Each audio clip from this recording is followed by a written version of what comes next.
cada día también con Él, si cada día le buscamos, cada día tomamos tiempo para estar con Él. Él quiere, Él nunca se va a cansar. Nosotros como seres humanos nos cansamos porque somos limitados, ¿no? Eso es algo normal y natural que nos ocurre. Pero Él no se cansa porque es Dios. Hombre, como Dios también se cansa de la maldad y del pecado y de muchas cosas, pero de nosotros como sus criaturas, creo que no. Y bueno, porque como padres, los que son padres tienen hijos, y a veces, bueno, los niños nos cansan también, pero por dentro hay algo que crece y nos invita a saber más de ellos, a querer estar más con ellos, ¿no? Y bueno, en esta tarde quería preguntarte, todos nosotros tenemos sueños, tenemos metas, queremos ver cosas, ¿no? Soñamos con muchas cosas. Los que, no estamos casados, pues soñamos tener una novia, soñamos tener un hogar. Y los que ya estamos casados, pues a veces soñamos tener una casa, tener, allí un rinconcito acogedor para nuestra familia. Tenemos muchos sueños y no son malos, no es malo tener sueños, ¿no? Y luchar y disfrutar cuando los alcanzamos. Y bueno, ¿qué harías si el médico te dice que tienes 3 años de vida? Vas al médico y te dice, te quedan 3 años de vida. ¿Qué harías?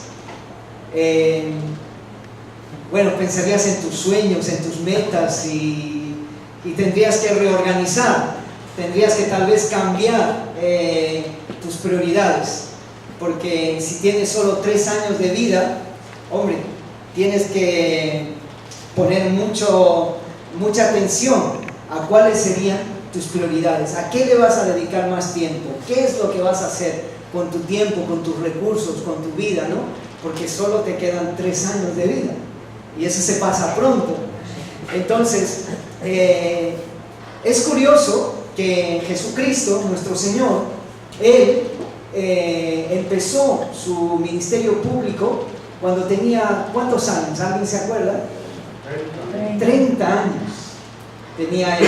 Y él siempre tenía, desde muy pequeño, tenía conciencia de quién era su padre, no solo su padre terrenal adoptivo, sino también su padre celestial, ¿no? Y de su misión y de lo que se esperaba de su vida y para qué había venido él a este mundo, ¿no? Pero esperó hasta que tuviera 30 años para empezar un ministerio más público, un ministerio hacia los demás, ¿no?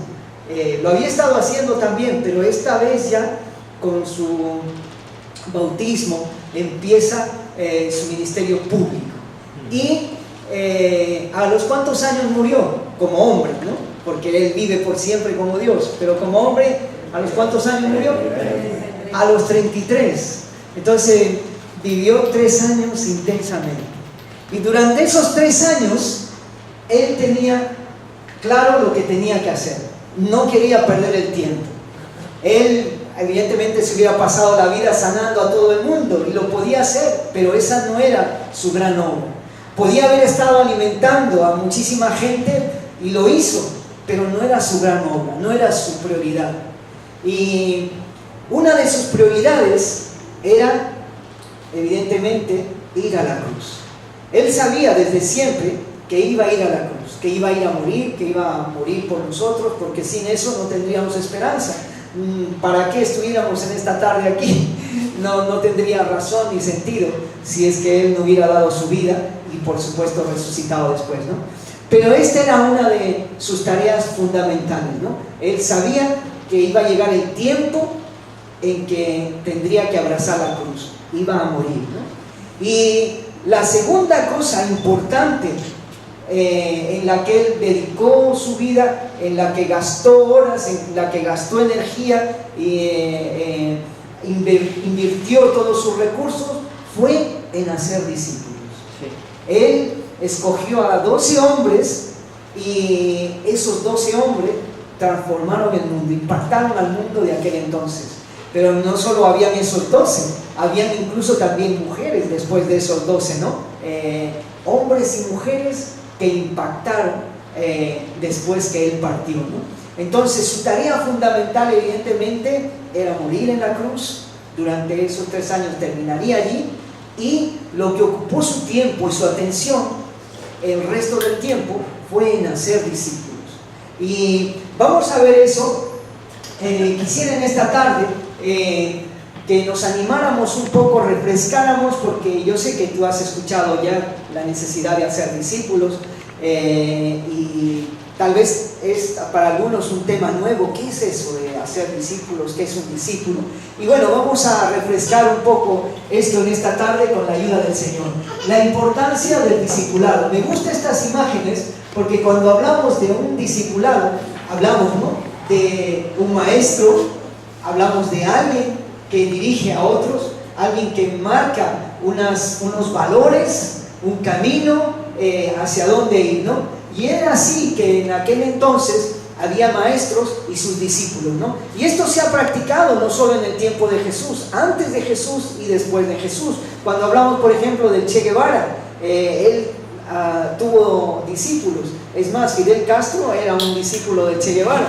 Y luego hoy en día, aunque algunos de ellos están muertos, siguen algunos hombres creyendo en las cosas que ellos dijeron, ¿no? Y le siguen. En nuestro caso, cuando hablamos en el cristianismo de discipulado y de discípulo, es alguien que sigue a Jesucristo, alguien que sigue al Maestro, ¿no?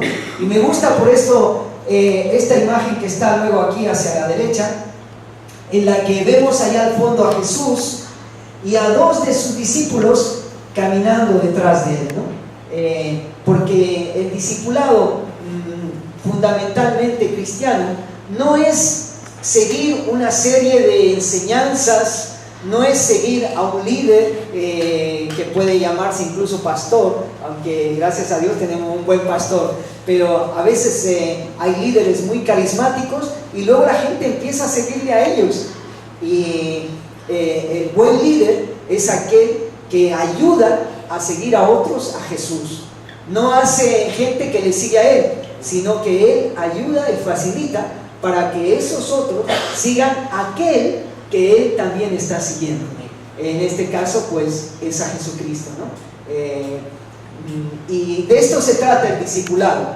Así de sencillo, seguir a Jesús en pos de él, ¿no? Andar por las huellas que él nos dejó, seguir su ejemplo, seguir su estilo de vida. Y por eso cuando hablo de discipulado cristiano, no me refiero solamente a una enseñanza que puede ser un día en la semana o a unas lecciones que tú puedas tener con algún consejero espiritual, sino a un estilo de vida, a una manera de vivir. Por eso el discipulado es mucho más amplio, no solo se limita a unas clases, es un estilo de vida, y por eso puede ser todos los días, puede ser en un salón también, puede ser en una cafetería, puede ser en una casa, puede ser en la playa, puede ser en el campo, puede ser por cualquier lugar en el que tú te relacionas con tu maestro y le sigues, ¿no? Y que tú a la vez ayudas a otro a seguirle a él. Tú le sigues y ayudas a otros a seguirle a él. Eso es lo que entendemos por discipulado bíblico, que no es como algunos piensan también. El discipulado, bueno, es una serie de lecciones que tenemos que ver, ¿no? Puede ser el lunes o el martes, nos reunimos en una habitación, con una mesa, con unas sillas y vemos una clase. Bueno, eso es parte, podemos hablar en este sentido de unos elementos didácticos que ayudan, ¿no?, para fijar una enseñanza, pero esto es más amplio. Y el discipulado es más bien transmitir un estilo de vida, el estilo de vida de Jesús, imitarlo y ayudar a otros a que sigan ese estilo de vida, ¿no? Yo fui discipulado por un hombre muy mayor, ya él estaba bastante mayor cuando era el padre del pastor de la iglesia, y él no era un predicador de multitudes, él era un hombre sencillo, le gustaba mucho practicar el evangelismo que le llaman uno a uno, el evangelismo personal. Es decir, él se sentaba con alguien y lo visitaba, caminaba con él, lo buscaba, oraba por él. Eso era algo que a él le encantaba hacer. Y la verdad, este hombre, cuando tuvo interés por mí, cuando yo me convertí, pues cuando él oraba, me llamaba para orar con él. Cuando él salía a repartir folletos y Nuevos Testamentos, me llevaba con él. Y así yo fui aprendiendo esas cosas, ¿no? No tuvimos hacía clases tan didácticas, que luego las tuve en otros contextos, pero ese hombre impactó mi vida, ¿no? Cómo trataba a su mujer, cómo trataba a sus hijos, cómo trataba a sus vecinos, cómo se relacionaba con los demás. O sea que no era solamente una enseñanza, digamos, solo podemos decir de conocimiento, sino era de transmitir un estilo de vida. Y la verdad me impactó este hombre, ¿no? Y no solo a mí, él había discipulado también a otros que son otros obreros que están en algunos otros países. Y bueno, él también discipuló a su familia. De hecho, fue el pastor de mi iglesia madre en Perú, es su hijo, ¿no? Y así él era un hombre que evidentemente había sido impactado por Jesús y le seguía a Jesús, y entonces él ayudaba a otros a seguir a Jesús. De eso estamos hablando, ¿no? Entonces, como hemos comentado, había estas dos cosas importantes en la vida de Jesús: morir en la cruz y hacer discípulos. Y bueno, cuando él hablaba de morir en la cruz, aunque se lo dijo en algunos momentos a sus discípulos, y pasamos a la próxima,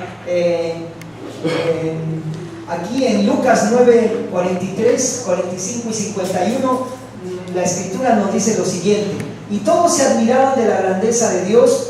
Jesús anuncia otra vez su muerte, y maravillándose todos de todas las cosas que hacía, dijo a sus discípulos: haced que os penetren bien en los oídos estas palabras, porque acontecerá que el Hijo del Hombre será entregado en manos de hombres.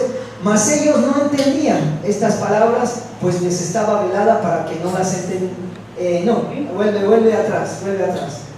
Eso, para que no las entendiesen, dice el verso 45. Y temían preguntarle sobre estas palabras. Cuando se cumplió el tiempo en que había de ser recibido arriba, afirmó su rostro para ir a Jerusalén, es decir, ir a morir. Leo esto porque había momentos en que él le dijo a sus discípulos que entendieran que él iba a morir, que él iba a ir a Jerusalén. Y sus discípulos le decían: pues estás loco, ahí te van a matar, ahí te van a machacar y te van a quitar la vida. Pero para eso él había venido, para dar su vida por nosotros, ¿no? Y había momentos donde pues, los discípulos querían levantarlo como un rey, como el político que necesitaban en aquel entonces, y él huía un poco de eso, ¿no? Y ahora, entendiendo que su prioridad era ser discípulos, a veces cuando él sanaba a alguien, habéis leído que le decía: y no lo comentes, no lo hagas muy público, ¿no? Déjatelo para ti. Es porque uno puede decir: hombre, Señor, por favor, ¿a cuántos necesitados habrían ahí alrededor? Pero es que lo importante que él quería hacer no era sanarles físicamente. Su obra mayor era morir en la cruz para traernos sanidad espiritual. ¿De qué vale que yo esté sano como una pera y después me vaya al infierno? ¿No? El Señor mismo dice: si tu ojo, si tu mano, si tu pie. Es muy fuerte eso, ¿no? Evidentemente no tenemos que cortarnos nada, sino obedecer al Señor y enfrentar las tentaciones y cualquier otra cosa. Su obra grande era morir en la cruz y hacer discípulos, y que esos discípulos luego compartieran la buena noticia, ¿no? Que en él había esperanza de perdón de pecados y eso, ¿no?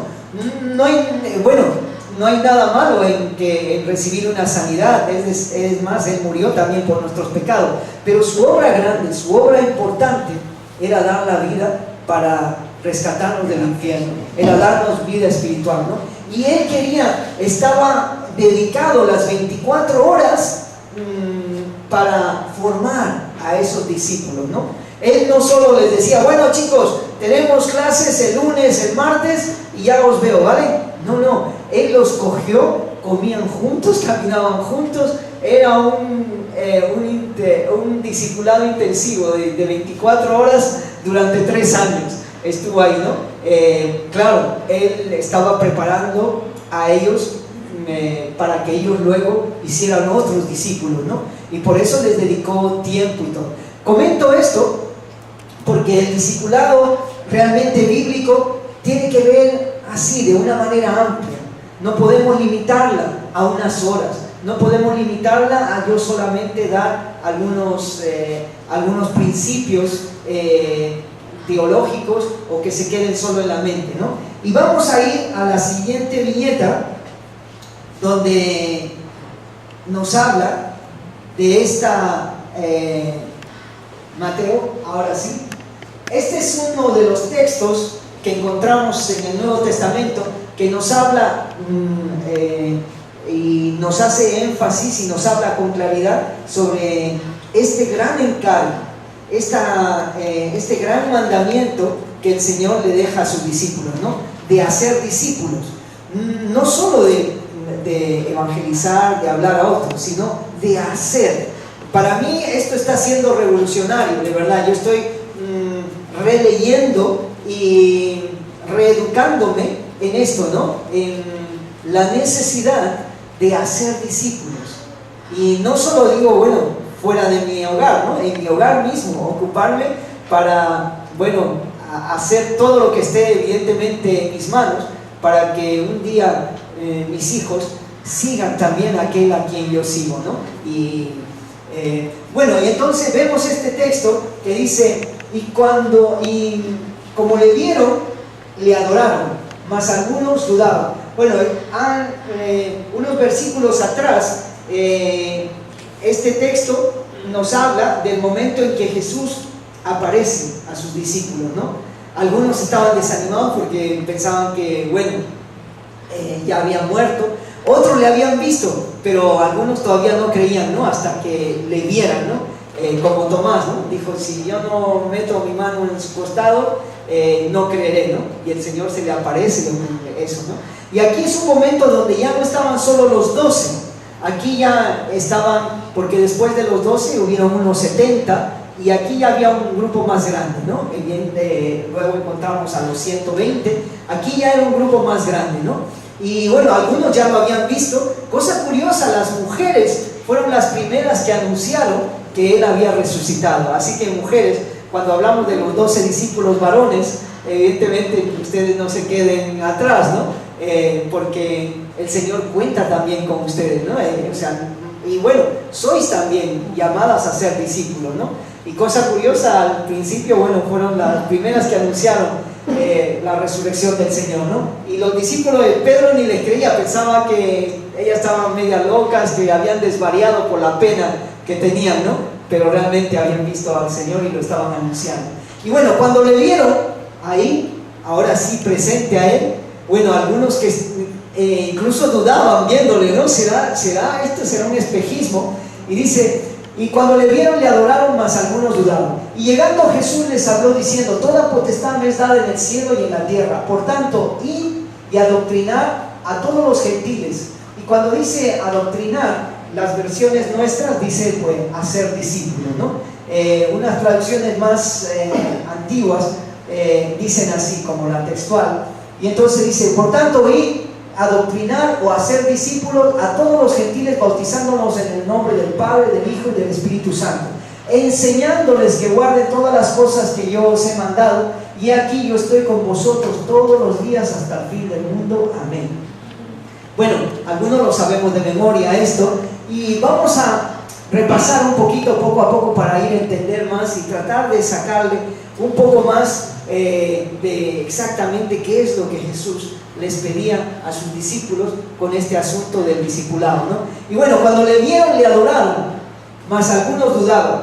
Me gusta señalar aquí cuando dice que algunos dudaban, porque esto nos muestra que aquellos hombres y aquellas mujeres no eran superhombres, no eran supermujeres, eran hombres de carne y hueso como tú y yo, eran hombres que dudaban, no eran gente que nunca dudaba. Es decir, que no eran personas perfectas. Con esto quiero decir que no tienes que ser alguien perfecto para poder hacer discípulos, ¿no? Porque a veces pensamos, no, eso el pastor o la esposa del pastor, ellos sí pueden discipular porque saben mucho de la Biblia, tienen muchos años en el Señor, y por supuesto, evidentemente, cuanto tú más conoces de Jesús, cuanto más conoces de la Escritura, mejor puedes darlo a conocer a otros.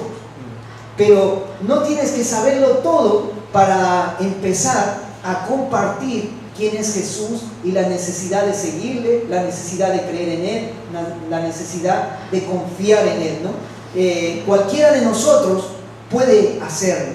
Y no importa si ayer, como algunos que estaban aquí, ayer se entregaron al Señor, lo que tú ya sabes, eso puedes compartir, ¿no? Lo que tú has aprendido. No hace falta de que yo sepa toda la Biblia para yo recién, después que sé toda la Biblia y toda la teología, recién puedo compartir con otros. No, lo que tú ya sabes hoy, puedes compartirlo con otros. Y eso puede impactar, porque eso, la verdad, es la verdad. Aunque mucha gente no lo crea, pero aquel que crea, aquello muy sencillo que tú le puedes decir, puede transformar y cambiar su vida, ¿no? Y mira, solo lo he contado varias veces, no sé si yo lo he contado aquí, pero ahí en Perú había un testigo de Jehová, joven, que claro, había sido adoctrinado, había sido bien enseñado para discutir, ¿no? Que Jesús no es el Hijo de Dios, que Jesús es un maestro y que el Espíritu Santo no es Dios, que es solo una fuerza activa y muchas cosas que tienen a veces los testigos de Jehová. No quiero menospreciarlo, pero ellos pasan tiempo adoctrinando, enseñando, y tienes que hacer así, y tienes que presentar estos argumentos. Bueno, este chico estaba muy entusiasmado y se fue a una de las iglesias evangélicas a hablar con el pastor o con alguno de los líderes y discutir, ¿no? Entonces ese día no encontró al pastor ni a alguno de los líderes. Encontró solo a unas cuantas hermanas que habían ido a una reunión de oración. Y entre ellas habían dos mujeres mayores que cuando le vieron, le digo, bueno, hijito, ¿qué quiere? Bueno, entonces dice, yo que he venido aquí porque quiero demostrarles que en esto estáis equivocados y todo. Y bueno, una de las hermanas ahí le dijo, mira, querido hijo, el Señor te ama y Él quiere tocar tu corazón, Él te ama y quiere tocar tu corazón, ¿no? Y bueno, si quieren ven otro día que esté el pastor, hoy no está, y si quieren quedarte a orar, bueno, ahí él un poco medio enfadado que no encontró a nadie, se volvió, se fue ahí, ¿no? Pero en la noche, cuando estaba tumbado en su cama, esas simples palabras, que Jesús le amaba, que tú a veces se lo has dicho a mucha gente y hay algunos que se han reído seguro en tu cara, ¿no? O te han dicho, bueno, si Dios me ama, si Jesús me ama, ¿por qué esto? ¿Por qué lo otro? ¿Por qué aquello? ¿No? Pues esto empezó a martillar en la cabeza de este joven. Jesús me ama. Ese Jesús de que yo he leído en nuestra Biblia de los testigos de Jehová, que es un maestro, por supuesto, ellos también lo admiran como un gran maestro, ¿no? Etcétera. Ese Jesús me ama a mí. Y quiere tocar mi corazón. Está vivo, no está muerto. Y yo realmente, ¿por qué hago lo que hago? ¿Conozco o no conozco a Dios? Empezó ahí a investigar más, hasta que descubrió que de verdad Jesús le amaba, que Jesús está vivo, que Jesús está resucitado y que quería desde muchos años atrás tocar su corazón. Quería salvarle, ¿no? Ese joven hoy está casado, tiene una iglesia como de 500 y no más miembros, y bueno, hace poco me escribió un WhatsApp y se alegró mucho de que estaba por aquí, y bueno, ahí intercambiamos algunas cosas, ¿no? O sea, eso es, no es que me lo han contado, yo le conozco a este chico, se llama Ever Calle, y él siempre cuenta eso, su testimonio, ¿no? Que él vino un día a discutir y se dio cuenta de que ¿con quién se va a poner a discutir? Con Jesús. no se puede discutir, ¿no? Él solo dejarse amar por él, ¿no?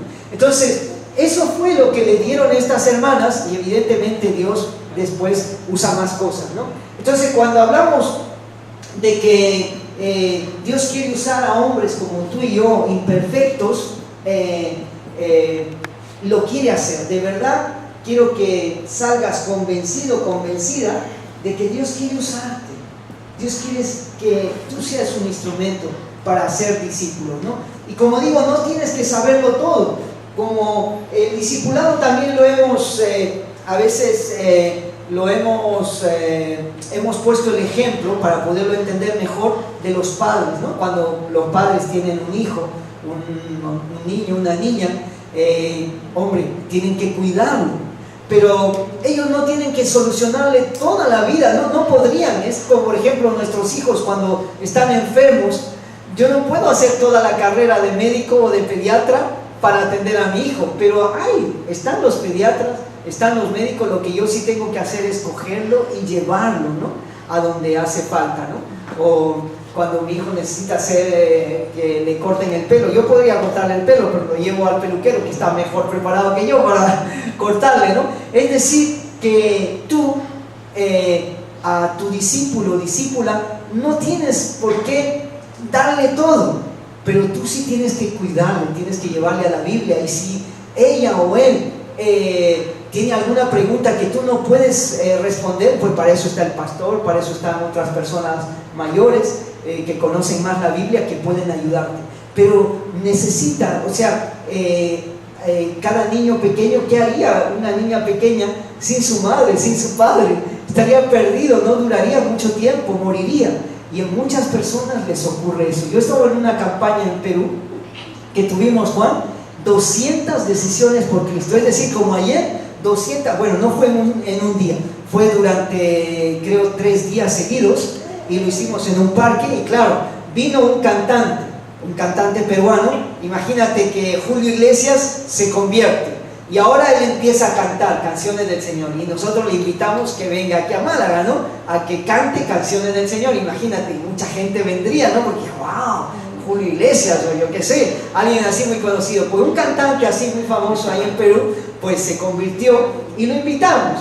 E hicimos una tremenda campaña ahí con volantes y todo, y cada día hubo un montón de gente, una multitud que venía, y cada vez que hacía él mismo hacía la invitación de que los que quisieran venir a Jesús, ¿no? Y mucha gente venía, y casi 200 contabilizamos, porque nosotros le pedíamos también, hombre, muy respetuosamente. Habían algunos que no lo daban, pero al que quería le pedíamos su teléfono para llamarle, para atenderle, ¿no?, regalarle una Biblia, acompañarle. Y de esas 200 personas, de verdad, para tristeza, porque claro, no habíamos madurado en este asunto de discipular.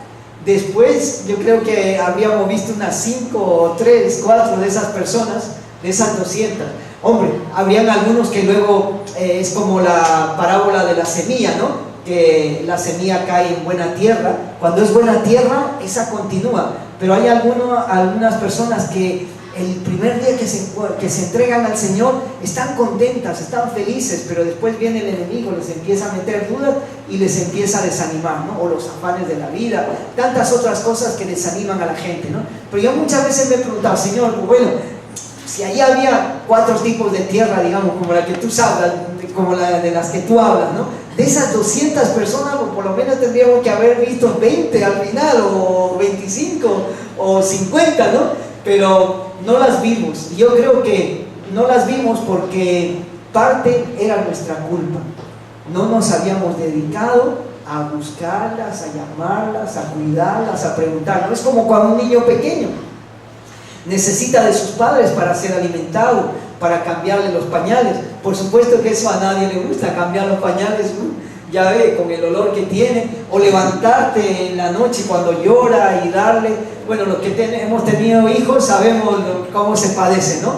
Pero necesita alguien que esté cuidándole. Y así, los hijos espirituales también, las personas cuando empiezan su caminar con el Señor, tienen muchas necesidades, tienen muchas preguntas, muchas dudas.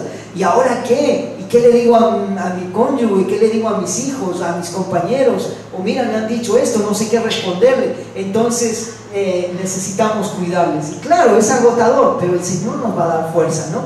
Y después vamos a poderles ver caminando hacia adelante.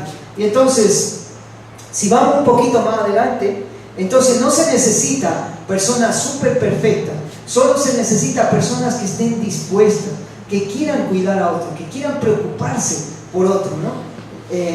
Y bueno, dice el siguiente texto, también, volvemos, perdón, allí, vamos a detenernos. Entonces dice, algunos dudaban, ¿no? Es decir, que no eran hombres perfectos. No entro más allí porque ya lo vemos, los discípulos habían estado peleando unos con otros a ver quién sería mayor, quién sería el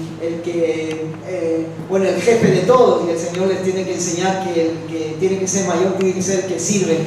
Muchas cosas Dios tenía que seguirles tratando, ¿no? Y eso no terminó en los 3 años, eso continuó hasta que se murieron, ¿no? Y bueno, entonces, y llegando Jesús les habló diciendo, toda potestad me es dada en el cielo y en la tierra. Esto es tremendo porque dice el Señor que todo poder, es decir, que para ser discípulos tenemos todos los recursos, no hace falta. Evidentemente el mayor problema de los discípulos no era la economía para ser discípulos, el mayor problema era que eran perseguidos, tenían que huir, eran golpeados, metidos en la cárcel, algunos murieron, pero no quedó sin fruto aquello. Ellos continuaron haciendo discípulos. No era fácil hacer discípulo en aquellos días. Hoy hay en algunos países que no es fácil hacer discípulo, porque a lo mejor tú empiezas a hablarle a alguien del Señor y resulta que ese es un policía disfrazado. Ha ocurrido estas cosas, ¿no? Porque en países donde se persigue el cristianismo, ¿no? Pero algunos han tenido que correr el riesgo. Y me decía un hermano de Marruecos, me decía, mira Iván, ¿sabes por qué todavía no hay un gran avivamiento en nuestro país? Porque nosotros los marroquíes no estamos dispuestos a pagar el precio. Él hablaba de sus vecinos, los argelinos. En Argelia, en una región de Villaya, donde hay ahora un avivamiento, algunos murieron. Algunos fueron metidos en la cárcel. Es más, investiga, un español, Raimundo Lulio, murió por predicar el Evangelio, por llevar el Evangelio hace muchos años a Argelia. Te dejo ahí. Ese fue un español que en su edad, lo comento brevemente.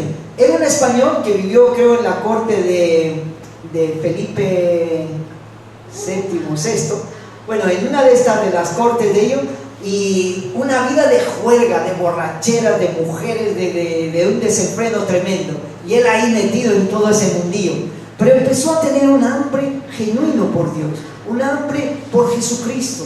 ¿Quién era Jesucristo? Y evidentemente en el mundo católico donde él se movió, él llegó a tener un encuentro con Jesucristo, pero él descubrió justo esto, que tenía que hacer discípulos, que él no podía quedarse con esa gran perla, que tenía que llevarle a los demás ese mensaje. Y Dios le puso amor por los musulmanes. Él dijo, bueno, aquí en España, en partes de Latinoamérica ya el Evangelio está llegando, pero ¿qué de los musulmanes? Que son nuestros enemigos, porque ya había guerras, ya había enfrentamiento y todo eso, ¿no? Entonces él estuvo dispuesto a ir y alcanzar a los musulmanes, y para eso él aprendió el idioma de ellos. Eso cuesta tarea para aprender el árabe, y aparte de eso él se fijó la meta de conocer el Islam mejor que lo que los propios musulmanes conocían su religión. ¿Para qué? Para decirles que ahí no estaba lo correcto, que lo correcto estaba en el Evangelio, en el cristianismo, ¿no? Y él fue uno de los que dijo eso, también formó como una escuela de que aquel que quiere ir y compartir con otros debe conocer su realidad, ¿no? Y bueno, él se fue, él animó a muchos jóvenes a salir y hacerlo, pero le decían, pues ve tú, yo no voy a ir allí a que me maten. Y él así, a su a su mayoría de edad, le echó valor y se fue la primera vez allí a Argelia. Empezó a compartir y de ahí lo echaron. El gobierno que había entonces lo echó porque dijeron, eso aquí no, eso vete para España, para ahí, ¿no? Y lo echaron y lo deportaron. Luego pasó algunos 5 años por ahí y la llama todavía estaba en su corazón. Y se fue esta vez a Túnez. En Túnez fue lo mismo, como ya conocía el árabe, empezó a compartir allí el evangelio y lo mismo, lo echaron, lo devolvieron para aquí. Y ya después, ya muy mayor él, muy mayor, ya después de unos 5 años más o 15 o 10 años más, ya 15 años desde el primer intento que él había hecho por evangelizar a los musulmanes del norte de África, empezando desde Argelia, él decidió, me tengo que ir otra vez allí a Argelia. Y se fue y empezó allí como Pablo, ¿no? A compartir y a él pues poner sus argumentos por qué el cristianismo era la verdad y no el islamismo, y ahí lo empezaron a apedrar, le empezaron a tirar pedradas y medio allí moribundo, malherido, lo metieron en un barco y dijeron a para España, ¿no? Y en medio del trayecto de Argelia, de la región de Villaya, que no está muy lejos, ¿no? Allí en el frente está, él murió en el trayecto, salió de allí moribundo y ya llegó aquí a España muerto. Mucho no se habla de eso, pero ese es un español, un paisano vuestro, tendríamos que investigar más. Le costó su vida, pero es curioso que en esa región a la que él fue, es justo ahí donde el evangelio ha florecido más. Por eso algunos dicen, la sangre de los mártires, semilla de avivamiento, ¿no? Entonces, bueno, acá Jesús nos dice que todo poder le ha sido dado a él en el cielo y en la tierra. Es decir, si todo poder le ha sido dado a él, no tenemos por qué tener temor, no tenemos por qué tener miedo. Yo sé que tenemos vergüenza, que tenemos muchas que me dirán y tantas cosas, ¿no? Pero basta ya que el miedo, que el temor no domine más tu vida, para poder compartir con otros. Que algunos se ríen, peor para ellos, pero aquellos que te escuchen, aquellos que abran su corazón, seguro que encontrarán lo que tú has encontrado y caminarán con el Señor, ¿no? Entonces aquí dice el verso 19, dice, por tanto, en este texto que yo he escogido, dice, id y adoctrinar a todos los gentiles, bautizándolos en el nombre del Padre, del Hijo y del Espíritu Santo. Cuando dice aquí, por tanto, id y adoctrinar a todos los gentiles, es decir, Jesús le estaba hablando a sus discípulos que eran judíos, la mayoría de ellos eran judíos, y los judíos en aquel entonces dividían el mundo en judíos y gentiles. O sea, todos los que no eran judíos eran gentiles, ya podían ser de Egipto, de Grecia, de cualquier otro lugar, para ellos eran gentiles, y ellos eran judíos, el pueblo de Dios, era toda la tradición que ellos habían heredado del Antiguo Testamento, ¿no? Es como en el mundo de la raza Calé, ¿sabéis, no? Entre nuestros hermanos de la raza Calé, entre los gitanitos, yo les digo, eso no es, perdón por menospreciar, sino por eso digo de la raza Calé, ellos dividen también así, los payos y los gitanos. Los que son payos son todos los que no son gitanos, ¿no? Ahí pueden estar los peruanos, los marroquíes, los argelinos, los bolivianos, los venezolanos, etc. Todos esos son payos. Y la otra parte son gitanos. Entonces, para los judíos, cosa curiosa, a los judíos que Jesús les estaba hablando, ellos habían hecho esta diferencia. Unos eran judíos y los demás todos eran gentiles, no eran del pueblo de Dios. Pero acá Jesús les está diciendo, id y hacer discípulos a los gentiles. Es como si tú, si eres español, y te dice, ¿no? El Señor, ir y hacer discípulo a todos los gitanos, a todos los marroquíes, a todos los latinos que viven aquí en Málaga. O podríamos decir, si Jesús le estaba hablando a a los de la raza Caleb, les está diciendo, ir y hacer discípulos a los españoles. O bueno, sabemos que tenemos gitanos que son españoles, y bueno, gitanos que no son españoles también, ¿no? Pero para que tú entiendas que Jesús le estaba diciendo a ellos que tenían que estar dispuestos a cruzar culturas, a salir de su sitio de confort, de su zona de confort. Tenían que hacer el esfuerzo de ir a otra cultura, no a la suya. No les estaba diciendo Jesús, mira, ustedes son españoles, tenéis que alcanzar a los españoles, ¿vale? Hacer discípulos a los españoles. Y a veces en algunas escuelas misiológicas y discipulados se ha dicho que, hombre, mejor un español alcanzando a un español. Por supuesto, no hay nada de malo en eso. Pero aquí lo que Jesús les estaba diciendo a ellos es que ellos tenían que estar dispuestos a ir más allá, a romper sus moldes culturales y tradicionales, porque para un judío no era agradable sentarse con un gentil, no era agradable participar con un gentil. Para ellos los gentiles eran inmundos, nosotros somos aquí y ellos son allá, y no. Aquí Jesús estaba rompiendo con esa mentalidad. Aquí Jesús les estaba hablando de una nueva ciudadanía. Les estaba tratando de cambiar el chip de lo que ya luego está más desarrollado en el Nuevo Testamento, en que ni judío, ni griego, ni gentil, lo que ahora vale es la nueva criatura, es la nueva ciudadanía. Por eso Pedro también le dice a los hermanos, le dice, os ruego como a peregrinos, como a ciudadanos del cielo, ya no solo apelando a su ciudadanía judía, sino más allá, ¿no? Entonces, se trata de esto, por eso tiene fuerza esto. ¿Y por qué lo digo? Porque hoy vivimos en una Málaga que es una Málaga multicultural. Vivimos en un mundo ya multicultural. Tú te vas a encontrar en la calle y si no, tus vecinos, algunos son marroquíes, algunos son musulmanes, tienes vecinos latinos.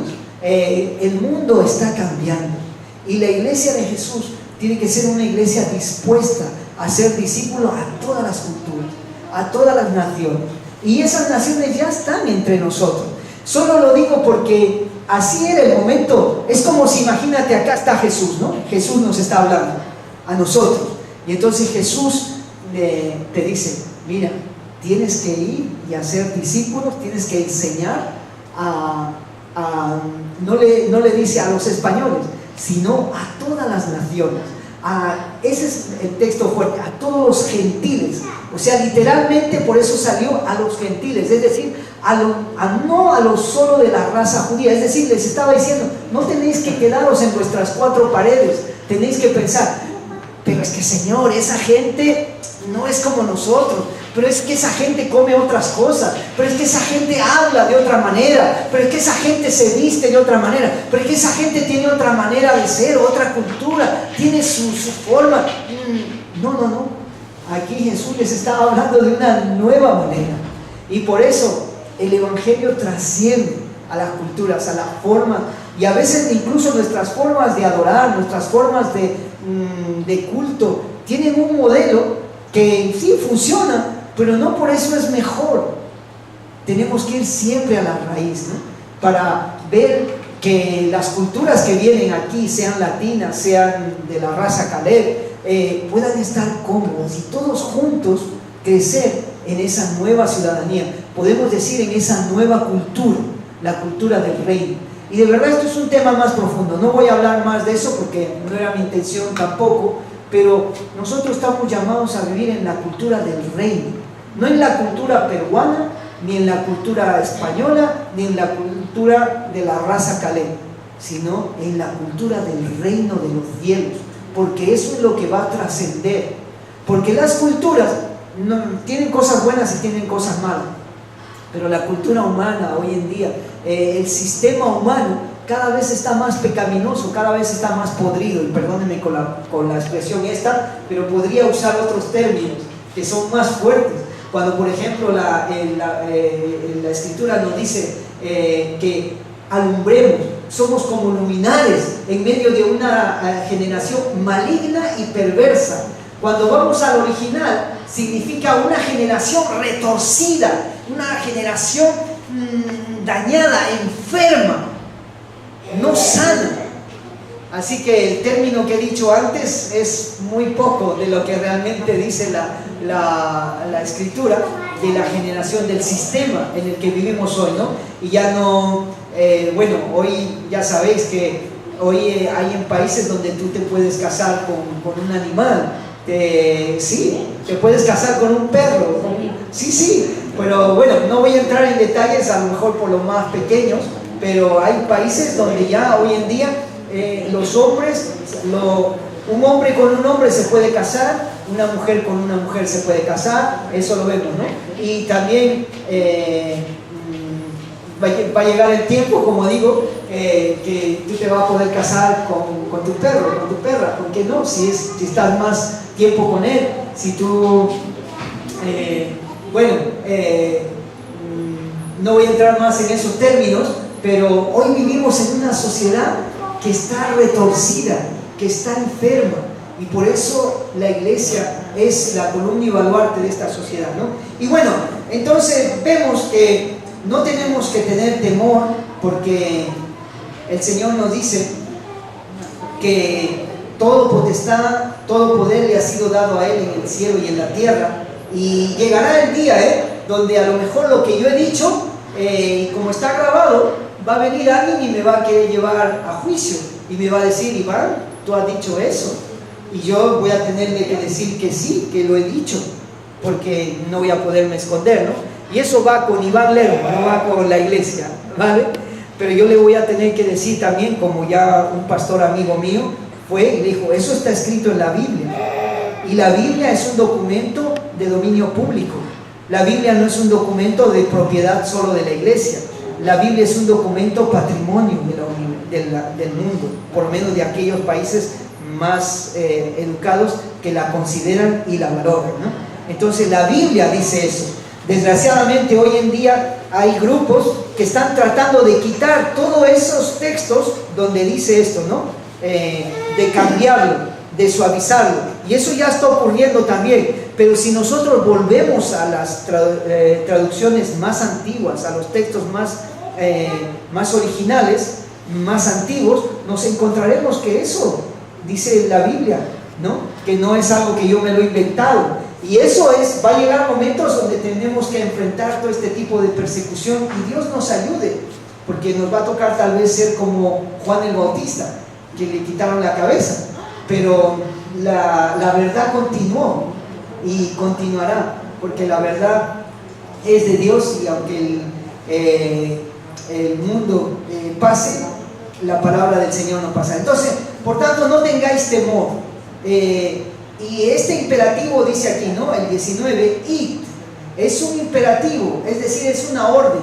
Algunos dicen que aquí hay solo lugar para una obediencia obtusa. ¿Qué significa una obediencia obtusa? Significa que tienes que hacerlo, que no tienes que, si Jesús te dice que hagas eso, no le tienes que a Él decir: no, mira Señor, te he equivocado, mejor hacemos esto otro, ¿no? Mejor, yo creo que Señor, esto es mejor, en lugar de hacer esto. No, cuando Jesús dice algo, se obedece, si quieres que la cosa vaya bien. Entonces, aquí vemos este imperativo, ¿no? Que solo da lugar a obedecer. Y bueno, vemos también, dice, bautizándolos en el nombre del Padre, del Hijo y del Espíritu Santo. Y yo veo aquí, en esto, veo a un equipo. Cuando veo al Padre, al Hijo y al Espíritu Santo, veo a una pluralidad haciendo discípulos, ahí participando en este discipulado, ¿no? ¿Qué quiero decir con eso? Que los discípulos son del Señor, no son míos. A veces alguno ha empezado a ser discípulo y dice: no, cuidado con esto, estos son mis discípulos, ¿vale? Yo los estoy a ellos adoctrinando, yo les estoy enseñando, cuidadito, estos son míos, son míos. ¿Qué míos? Ni qué de qué. Son de Jesús, son discípulos de Él. Hombre, yo estoy llamado a cuidar que se le da, ¿no? Como un padre, ¿no? Yo no puedo permitir que cualquiera le dé cualquier cosa a mi hijo, pero yo no puedo ser tan proteccionista que no dejo que otros puedan ayudarme en la educación de mis hijos, ¿no? Siempre que sea bueno.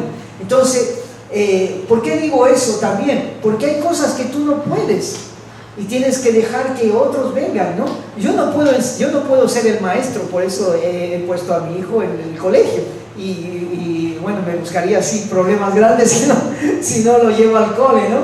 Porque yo no puedo darle esa educación que el cole le da, ¿no? Ahora hay cosas en valores que sí yo tengo que también asegurarme que lo que se le da en el cole va de acuerdo a los valores que tenemos en nuestro hogar, ¿no? Que es un hogar cristiano. Eso lo tienen que respetar. Ahora, yo tengo que respetar también el que quiere vivir con otros valores, allá su responsabilidad, pero en mi casa hemos decidido vivir con los valores cristianos y lo tienen que respetar, ¿no? Entonces, vivimos en una sociedad así que nos da esas esferas, ¿no? Entonces, digo de esta pluralidad porque también no hay competencia. Y qué bonito ver ahí al Padre, al Hijo y al Espíritu Santo no compitiendo. ¿Quién lo hace mejor o tú no lo hagas? Igual, tenemos que en la tarea de hacer discípulos tenemos que ayudarnos. Por eso, si por ejemplo a alguien que yo la estoy cuidando, si va a otra casa, no me debo de poner celoso ni asustado, ¿no? Sino que más bien me debo alegrar que otro día más puede compartir con otros hermanos, ¿no? Entonces, ver esta pluralidad, ver esta interacción de varios dones, de varias personas haciendo discípulo, es algo beneficioso para el discípulo, ¿no? Cuando este hombre me estaba discipulando a mí, evidentemente muchos otros también me ayudaron, ¿no? No solo él fue el que me discipuló, yo recibí influencia de otros también, ¿no? Pero yo no vi en él un celo así de que no le escuches a tal, no le escuches a cual, ¿no? Hablo en un término sano de esto, ¿no? Entonces, necesitamos ayudarnos también para ser discípulos a otros. Y bueno, si vamos un poquito más adelante, nos dice también, enseñándoles que guarden todas las cosas que yo os he mandado, he aquí yo estoy con vosotros todos los días hasta el fin. Me encanta esto, el verso 20, cuando dice, he aquí yo estoy con vosotros todos los días hasta el fin del mundo. Es como si el Señor otra vez les reafirma y te dice, ánimo, ¿no? Yo voy a estar en esa tarea, ¿no? Si tú te dispones a ser discípulos, si tú reorientas tu vida para que esto también sea una prioridad en tu vida, yo voy a estar contigo. No te va a faltar los recursos, no te va a faltar mi presencia, no te va a faltar sabiduría. Y ya lo dice, ¿no? Santiago mismo dice, aquel que tiene falta de sabiduría, pida a Dios, que Dios la dará abundantemente. Pero a veces todo eso lo hemos sacado de su contexto. Yo quiero sabiduría para resolver mis problemas, mis situaciones.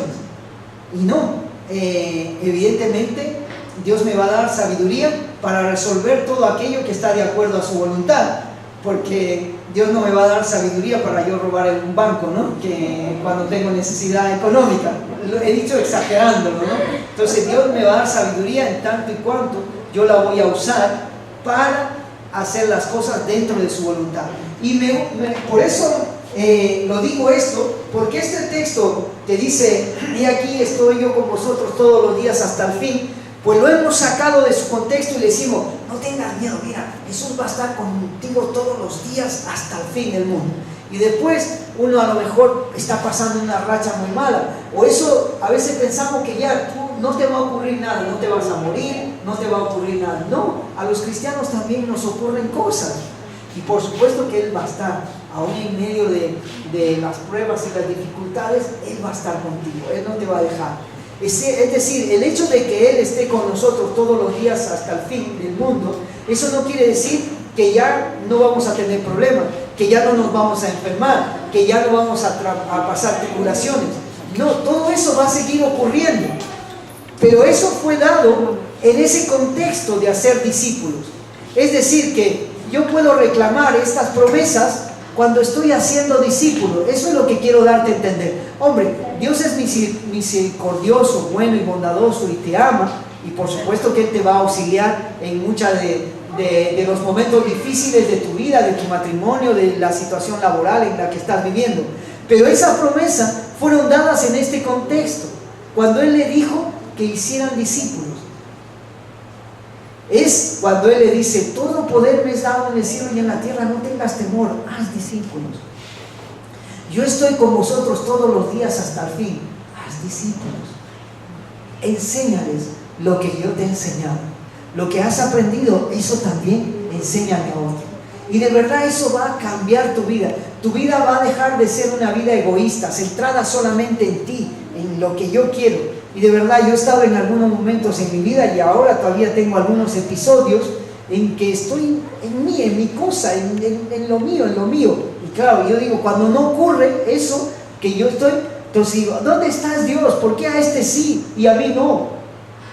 Porque yo tengo que orientar mi vida de acuerdo a la voluntad de Él y no de acuerdo a mi voluntad, ¿no? Entonces Dios va a seguirme enseñando, va a seguirme tratando. Entonces por eso es que todas estas hermosas promesas están en ese contexto, por lo menos aquí en este texto, porque si no caeríamos en una mala interpretación también del texto. Es decir, coger un texto y acomodarlo a lo que a mí llevar la cosa a mi terreno, ¿no? Y a veces hacemos eso. Yo a veces, cuando mi mujer se pone a discutir conmigo, o incluso a veces cuando mi niño, yo he notado a veces que yo le saco un texto y él a veces se da cuenta y dice: pero papá, y yo tengo que reconocer que es verdad. A veces yo mismo, por imponer mi criterio, busco todos los recursos que haga falta, y a veces algunas cosas la saco de su contexto para decir lo que yo quiero, ¿no? Pero no, cuando nos acercamos a la Biblia tenemos que ser honestos, tenemos que ver en qué contexto Jesús nos está diciendo las cosas, ¿no? Y mira, ya para terminar, por eso, si pasamos a lo siguiente, vamos, la siguiente, entonces mi enfoque, la tarea más importante de mi vida tiene que ser el hacer discípulos. Y para eso hemos dicho que no hace falta que sepas todo, ¿no? Evidentemente, sí, te vamos a seguir animando a formarte mejor, a conocer más la Biblia, a conocer más al Señor, porque tú podrás darle a conocer mejor a otros, ¿no? Pero tú tienes que estar dispuesto a ser por lo menos un discípulo, por lo menos uno. Fíjate la meta, dile: Señor, en este año, ahora de este verano al verano que viene, por lo menos uno, Señor, quiero ver al próximo verano a alguien que te está siguiendo a ti, así como yo te estoy siguiendo. Y Dios te puede sorprender a lo mejor con más de un discípulo, ¿no? Pero ¿por qué no fijarte por lo menos una meta así? No te estoy pidiendo, Él nos ha dicho hacer discípulos, no te ha dicho tiene que hacer 10, tiene que hacer 20, tiene que hacer 30, 40. Hombre, cuanto más mejor. Pero ¿por qué no empezar por uno, ¿no? Alguien a quien llamarle, alguien por quien preocuparse, así, ¿no? Como uno se preocupa por un hijo, ¿no? Aquí ella lo ha tomado varias veces, le pone el chupón, le pone el agua, de eso estoy hablando, ¿no? Y bueno, pasamos, mira lo que pasaría, o qué pasaría, porque eso evidentemente nos habla de una multiplicación, ¿no? ¿Qué pasaría si en un año o 2 años yo me ocupo de 2 y esos 2 de otros 2, ¿no? Imagínate que yo, me ocupo de 2, me centro en esas 2 personas durante un año, y a la vez cada una de esas empieza a hacer lo mismo. 2, mira, hay un crecimiento exponencial, ¿no? O sea, más acelerado. Y aquí me gusta esto también porque nos habla de una doble dirección. Es decir, que yo no soy un maestro, ¿no? Sino yo alguien que cuida a otro, porque yo también puedo aprender del discípulo, ¿no? Y yo estoy cuidando a alguno, y a veces de verdad me he tenido que humillar porque me han enseñado cosas. Y yo he tenido que decir: es verdad, es mejor como tú lo dices, ¿no? Pero yo me sigo ocupando de él para que pueda andar como el Señor quiere. Pero también me beneficia, porque ora por mí. No solo yo oro por él, sino también yo sé que esa persona está orando por mí. Entonces es un dar y un recibir. Y de verdad vas a experimentar que no solo es un dar. El discipulado no es solo dar. Es también recibir, ¿no? Y eso es maravilloso cuando tú llegas a esa dinámica de dar y recibir, porque es en ese sentido que el Señor estaba tratando de enseñarles un discipulado más amplio, ¿no? De dar y recibir, de un estilo de vida, como digo, ¿no? Y seguimos pasándolo. Pasamos a la siguiente. ¿O qué pasaría si uno de nosotros se ocupa de 5? Imagínate, tú le pides al Señor, Señor, dame 5 personas a las que, incluso antes de hablarles, ¿no? Como Juan aquí nos está animando, él ya tiene a 10 personas para empezar una casa, ¿no? Ya les va a hablar o les va a seguir hablando de eso. Él pensaba en 10 personas, ¿no? ¿O qué pasaría si uno piensa en 5? Incluso antes de escogerlas, tú oras, Señor, ¿a quiénes? Este que es mi amigo, este que es mi familiar, 5 personas. Y de esas 5 personas, tú te ocupas de esas 5 personas. Pero alguna de ellas tal vez, ella va a pensar, no va a ser capaz de ocuparse de otras 5. Solo se va a ocupar, bueno, vas a tener una relación con ella. Pero a lo mejor alguno de esos 5, tú ves que se empieza a animar y empieza a hacer lo mismo que tú. Empieza él también a preocuparse de otros 5. Y después ese otro de otros. Eso puede llegar un momento que eso es imparable. Pasa como las células. Por ejemplo, pongo un poquito más arriba. Pasamos a la siguiente. Pasa como en el movimiento, bueno, queremos ver un movimiento de discípulos que hacen discípulos. Es decir, como la multiplicación de las células. Cuando mi esposa estaba embarazada, yo allí empecé a leer, a ver qué pasaba cuando el espermatozoide y el óvulo se unen, qué empieza a ocurrir, ¿no? Y es tremendo lo maravilloso cuando cuando el óvulo y el espermatozoide se unen, empieza a haber un nuevo ser que se empieza a doblegar, de 2 a 4, a 8, a 16, a 32, y así, hasta que se forma, empieza a crearse un nuevo ser, ¿no? Es así, porque el discipulado es lo que yo recibo, yo doy. No se trata de que yo ahora, a ver, ¿qué le enseño? ¿Qué le digo? Evidentemente hay esa preocupación, ¿no? Pero yo voy al Señor y le digo, Señor, ¿qué les enseño? ¿Qué les digo? ¿No? Y con esto ya, yo cuando estuve estudiando en un seminario, teología, yo decía, Señor, conmigo te has equivocado. Yo no tengo grandes dotes de líder, ni veía a otros de mis compañeros que de verdad se expresaban mejor que yo, y yo decía, ¿qué va, Señor, conmigo? Yo creo que no sirvo para esto. Yo más bien, yo sirvo para seguir a otros. Yo no soy ese líder que contagia multitudes. Bueno, no me veía así, ¿no? Y con complejos y todo. Y entonces yo decía, yo sirvo para seguir a otro. Y el Señor me dijo, eso es lo que yo quiero. Yo no quiero que tú hagas gente que te siga a ti. Yo lo que quiero es que tú me sigas a mí. Y si alguien un día te sigue a ti, no te estará siguiendo a ti, me estará siguiendo a mí. Siempre y cuando tú te mantengas siguiéndome a mí. Entonces yo le digo, eso sí yo puedo hacer, Señor. Seguirte a ti y ayudar a otros a seguirte a ti, ¿no? Por eso, de eso se trata el discipulado. No se trata de que tú tienes que fabricarlo, es Dios que lo hace, pero Él quiere contar contigo. Él quiere que tú seas un facilitador, ¿no? Entonces terminamos con esto y podemos orar. Entonces, lo que quería decir es que tenemos que ser conscientes que no tenemos todo el tiempo aquí. Si Dios quisiera que tuviéramos otras metas, bueno, Él ya nos hubiera llevado al cielo porque ahí es donde mejor se está, pero Él nos ha dejado todavía aquí, ¿no? Y tenemos que ser conscientes que no tenemos todo el tiempo para alcanzar todos los hermosos sueños, anhelos que podamos tener, ¿no? Que no son malos, algunos a lo mejor los lograrás, otros no, porque la prioridad que el Señor en la que quiere que nos enfoquemos es en la prioridad de hacer discípulos. Y tenemos todos los recursos, estamos capacitados y Él seguirá capacitándote. Dejemos entonces nuestros temores, nuestras dudas, salgamos de nuestra zona de confort, busquemos a los perdidos, ocupémonos, preocupémonos por los demás para cuidar a otros. Y ¿por qué no? Eso tiene que ser entre tú y el Señor. Por lo menos uno, que tú tengas el gozo después de ver a uno, ¿no? A uno que está siguiendo al Señor, al cual tú le has ayudado, por el cual tú has orado. Eso de verdad es algo precioso. Cuando tú te das cuenta que hay alguien que sigue al Señor porque tú le has ayudado, porque tú has orado por él, porque tú le has cuidado. Que el Señor nos anime. Y de verdad eso te ayudará a la vez. Eso es como un boomerang, es como un efecto de ida y venida.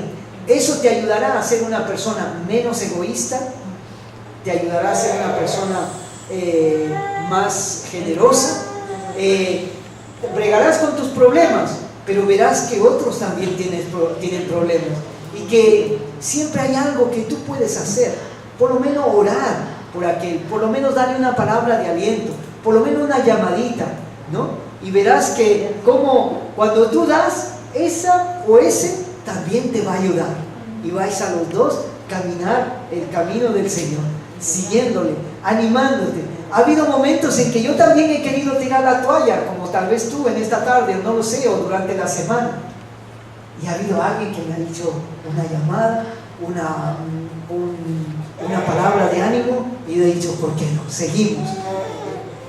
Entonces, estamos llamados a ser discípulos. Vamos a terminar con una oración y ya no quiero cansarles más, pero quiero dejarte esta inquietud. Dile, Señor, por lo menos un discípulo, una discípula, quiero yo influir en la vida de otro para ayudarle a seguirte, a la misma vez que yo también con mis debilidades, con mis defectos, con mis luchas, te sigo. Y de verdad eso tiene más autoridad cuando tu discípulo, cuando la persona que tú estás ayudando te ve caer pero levantarte, te ve cometer errores pero pedir perdón.